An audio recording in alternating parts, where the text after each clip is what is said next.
Two simple observations, and they're important. Now, the first one is that Americans, you get the government you want and deserve. Now, it pains me to say this, but America right now deserves Barack Obama. Now, 4 years ago, the public could be excused for voting for Obama because he was a blank canvas on which people could draw whatever pictures that they wanted. Well, not this time. Barack Obama had a record that we could judge him by, and a majority of Americans, just barely over 50%, looked at that record and decided they wanted more of the same. Now, I couldn't figure out why they arrived at that judgment in 1,000 years, but we are a self-governing country, and the voice and the will of the people were heard and felt last night. America wanted Barack Obama for 4 more years, and now we have him. By the way, good luck with that. Now, Obama, armed with hundreds of millions of dollars, systematically portrayed Mitt Romney as a tax cheat, a felon, a liar, a mortal threat to women, and is responsible for the death of a steelworker's wife. It was wall-to-wall ugly from the very beginning till the end, and in the end, Obama may have delivered a more crippling blow against Romney than we could ever imagine. Now, last August, Politico ran a story in which it quoted a Democratic strategist close to the White House who said that their goal was to kill Mitt Romney. Well, it looks like they did a good job of that. Now, one tragedy of this election is that Obama's dirty tactics have now been vindicated, and we're now going to see this kind of tactics replicated for many years to come. Thanks to Barack Obama, politics is now dirtier than it was, and it'll get worse with others trying to now perfect this politics of personal destruction. Now, obviously, we all wish the election had come out the other way, at least I do on this program, and the prospect of 4 more years of Barack Obama as president is not one that sits well with me, but, well, we can't give up the fight for the causes that we believe in and the country that we so love. So I suppose it's fine if you want, take a few days, you can hang your head, you can feel sorry for yourself and the country.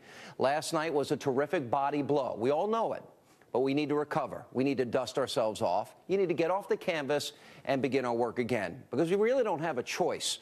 You know, we are not sunshine patriots. The test of character is how we're going to handle ourselves in the hard times. And these are hard times, so we need to redouble our efforts. We need to do more, not less. And if anything, you know what? History would say that we are unworthy of the gifts we've been given if we do anything less. Now, the first thing that needs to be said is we cannot abandon our principles, which I say are timeless. And the only reason we are in politics is because we care about a set of principles. We have core convictions. And if victory requires us to give principles up, there's no reason to be involved in politics. Now, fortunately, we're nowhere near being near that point. Our principles still have resonance in this country.